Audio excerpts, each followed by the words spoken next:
కూటమి ప్రభుత్వంలో చంద్రబాబు నాయుడు గారు ముఖ్యమంత్రి అయిన రోజు నుంచి తిరుపతి పరువు ప్రతిష్ట ఎలా దిగజారుస్తున్నారో లడ్డూ విషయంలో చూసాం. మొన్న మనుషులు చనిపోయిన విషయం మనం చూసాం. ఈ రోజు డిప్యూటీ మేయర్ ఎన్నికల్లో ఏ విధంగా మేయర్ మీద గాని అలాగే వచ్చిన కార్పొరేటర్ల మీద అలాగే దళిత ఎంపీ మీద దాడులు చేయడం మనం కళ్ళారా చూస్తున్నాం.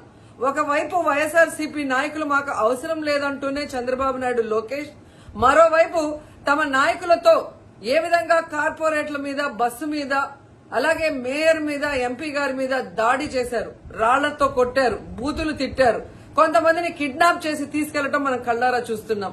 ఇవన్నీ కూడా పోలీసులు చూస్తుండగానే వాళ్ళ ప్రేక్షక పాత్ర వహించినప్పుడే జరగటం అనేది ఈ రాష్ట్రంలో లా అండ్ ఆర్డర్ ఎంత ఘోరంగా ఫెయిల్యూర్ అయిందో మనకు అర్థమవుతుంది. అండ్ పవన్ కళ్యాణ్ గారు మీ ఎమ్మెల్యే, జనసేన ఎమ్మెల్యే తిరుపతిలో ఎంత దిగజారిపోయి ఈ రోజు కార్పొరేటర్ని కిడ్నాప్ చేస్తున్నారో ఒకసారి గమనించండి.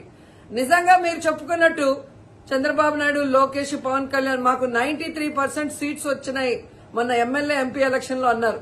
మీది ఈవీఎం గెలుపు అని అందరూ కూడా అనుకున్నారు. అదే నిజం అనేది ఇక్కడ మళ్లీ ప్రూవ్ అయింది. ఎందుకంటే నిజంగా ప్రజల ఓట్లతో మీరు 93% సీట్లు సంపాదించుంటే ఈ రోజు ఒక డిప్యూటీ మేయర్ పోస్ట్ కి ఇంత రాద్ధాంతం చేసి ఈ విధంగా రౌడీజం, గుండాయిజం చేసి కిడ్నాప్ చేయాల్సిన అవసరం ఉందా అని నేను అడుగుతున్నా.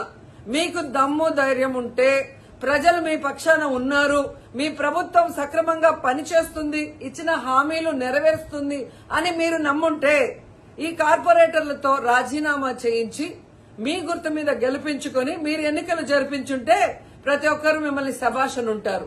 కానీ ఇక్కడ జరిగే ఒక డిప్యూటీ మేయర్ ఎన్నికలకే ఈ విధంగా ఒక మహిళని చూడకుండా మేయర్ ని ఏ విధంగా హ్యూమిలేట్ చేస్తున్నారు, ఆమె మీద దాడి చేస్తున్నారు, అలాగే ఒక దళిత ఎంపీ గురుమూర్తి గారి మీద ఎలా బూతులతో తిట్టి దాడి చేస్తున్నారో టీవీలో అందరూ గమనిస్తున్నారు.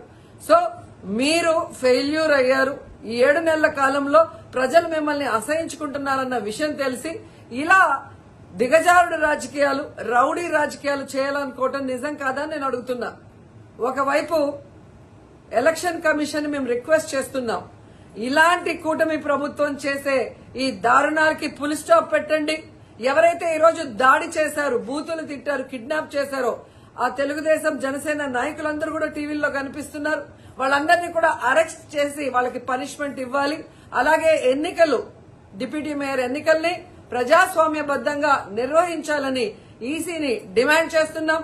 అలాగే చంద్రబాబు నాయుడు, లోకేష్, పవన్ కళ్యాణ్ కి తెలియజేసుకుంటున్నాం, మీకు ప్రజల పక్షాన నిలబడి ప్రజలకి మంచి చేశాము అన్న నమ్మకం ఉంటే మీకోసం ఎవరైనా వస్తే వాళ్ళతో రాజీనామా చేయించి మీ పార్టీ గుర్తు మీద మీరు ఎన్నికలకి వెళ్ళండి. 3 పార్టీలున్నాయిగా, బీజేపీ, తెలుగుదేశం, జనసేన. మరి మీకు ప్రజలు ఓట్లేస్తారన్న నమ్మకం లేదా? లేదా ప్రజాబద్దంగా గెలిచిన కార్పొరేటర్లతో మీరు రిజైన్ చేయిస్తే వాళ్ళు గెలుస్తారన్న నమ్మకం లేదా అని ప్రశ్నిస్తున్నాను. సో ఒకసారి తిరుపతికి అమిత్ షా వచ్చినప్పుడు ఎలా బ్లాక్ ఫ్లాగ్స్ ఊపటం అలాగే రాళ్లు వేయటం అనేది మనం గమనించాం. వాళ్ళు మర్చిపోయి ఉండొచ్చేమో గాని ఈ రోజు రాష్ట్రం అంతా కూడా చంద్రబాబు నాయుడు తిరుపతికి ఎవరొచ్చినా, తిరుపతిలో ఏం జరిగినా, ఏ విధంగా దిగజారుడు రాజకీయాలు చేస్తూ తిరుపతి పరువు ప్రతిష్ట మరి దిగజారుస్తున్నారో అందరూ గమనించి వాళ్ళకి బుద్ధి చెప్పాలని కూడా ప్రజల్ని కోరుకుంటున్నాను. ఏం మే రోజా అంట, ఏం మే రోజు మన ఇల్లు పక్కన మే అంటే అదొక గౌరవంలే, అదొక మాదిరి గౌరవం. ఏం మే అంటే ఎవరినైనా కొంచెం క్లోజ్ గా ఉంటే, అక్క అంటే కొంచెం హీరోయిన్ కదా, అభిమానం కదా, అందుకని నా ప్రేమ కొద్దీ ఏం మే రోజు అక్క నువ్వు మళ్ళీ వచ్చేసినా అని అభిమానంతో మాట్లాడతాం. ఆంకి నాకు పర్సనల్ గా ఎలాంటి లేదు కదా, అక్కకి నాకు రోజక్కకి నాకు పర్సనల్ గా ఏం లేవు కదా. సో ఎట్లయినా యాక్టర్ యాక్ట్రెస్ కదా, తను హీరోయిన్ యాక్టర్, మేము కూడా యాక్ట్రెస్ గా వస్తా ఉన్నాము. సో కొంచెం అభినయ సంబంధం ఉంటది కదా, అందుక ఇదితో ఏం మే రోజక్క ఇది మళ్ళీ మాట్లాడుతా ఉండమని ఆ బాండింగ్ కొంచెం పెంచుకోవడానికి కోసం కదా మాట్లాడేది నేను. కేసు ఎందుకు వేస్తారు? విమర్శిస్తే కేసు వేస్తారా? విమర్శిస్తే కేసు వేసే పని అయితే పాలన బాగాలేదు, 3 మంది ఏమి సరిగ్గా లేదు, చంద్రబాబు నాయుడు చేసింది లేదు, పవన్ కళ్యాణ్ చేసింది ఏమి లేదు చెప్తుంది ఆవిడ. ఆవిడ చెప్తది ఎందుకు అని అంటే ఏదో ఒకటి పని కావాలి కదా, పనిలేని మంగళోడు పిల్లి తర కొరిగిండనే, ఇప్పుడు ఏమి లేకపోయా పాపం, సో డబ్బులకు బాగా దోచుకోవడానికి మరిగుండేవాళ్ళ, ఇప్పుడు ఏమి లేకపోయా, ఎట్లా అబ్బాయి ఎట్లా చేయాలా అంటే ఇప్పుడు ఈ విధంగా మాట్లాడితే కదా, ఆ పక్కన పై నుంచి మా జగన్ అన్న ప్రెజర్ చేస్తా ఉండలా, ఏంటి నువ్వు మాట్లాడితే కదా, మాట్లాడకుండా పోతే ఎట్లా, నువ్వు ఏదో ఒకటి మాట్లాడిపోయి దుడ్లు బాగా తీసుకున్నావు కదా, ఇది మంత్రిగానో ఏదో చేసింది కదా ఆవిడ, టూరిజం మంత్రిగా బాగా దుడ్లు సంపాదించుకున్నావు కదా, మాట్లాడకపోతే ఎట్లా, పోయి మాట్లాడమే అని చెప్పి ఒక డెప్పకాయ వేసరికి మళ్ళీ వచ్చిండేది. నేను తిరుపతి వెళ్ళా సీత, తిరుపతి వెళ్ళేసరికి అక్కడ మా రోజు కనబట్టలేదు, అత్తమానం వచ్చేసేదండి, ఇప్పుడు రావట్లేదు అంటున్నారు వాళ్ళందరూ. ఏంటంటావు, ఇప్పుడు తిరుపతి అమ్మో అస్తమానం వెళ్ళిపోయారండి జనాలతో. వెంకటేశ్వర స్వామి వాళ్ళ ఇంట్లో ఒక పెద్ద వెండితో మరి బంగారం పోతుతో ఒక వెంకటేశ్వర స్వామిని పెట్టింది అంటే, అంత మాత్రం బంగారం వెండితో వెంకటేశ్వర స్వామిని పెడితే చేసిన తప్పులు నొప్పి అయిపోతాయా? నీకు నాకు తెలియకపోవచ్చు కానీ పైన భగవంతుడు తెలుసా, మన లోపల ఉన్న అంతరాత్మ ఒకటే, గుళ్ళో ఉన్న దేవుడు ఒకటే, నాకు సంబంధించి ఇద్దరికి తెలుస్తుంది. ఇక్కడ నేను ఏది తప్పు చేస్తున్నా నా మనసాక్షి తెలుసు, లోపల ఉన్న భగవంతుడికి కూడా తెలుసు కదా.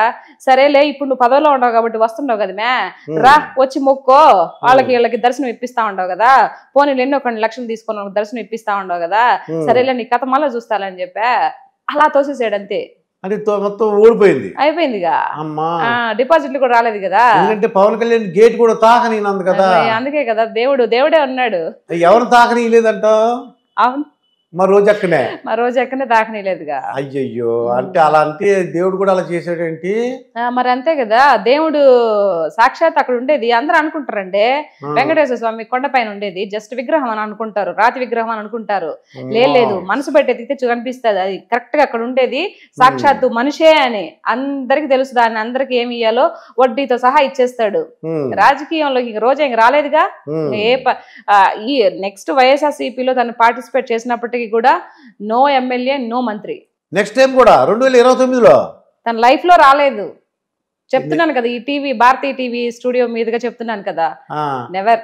నాకు అలా అనిపించట్లేదు. నేను మళ్ళీ కానీ వస్తుంది అనుకో ఇదే టీవీ ఛానల్ కి వచ్చి మీకు క్షమాపణ చెప్తా, మీ టీవీకి క్షమాపణ చెప్తా. నాకు టికెట్ ఇచ్చినప్పటికీ కూడా గెలవదు, అంతే.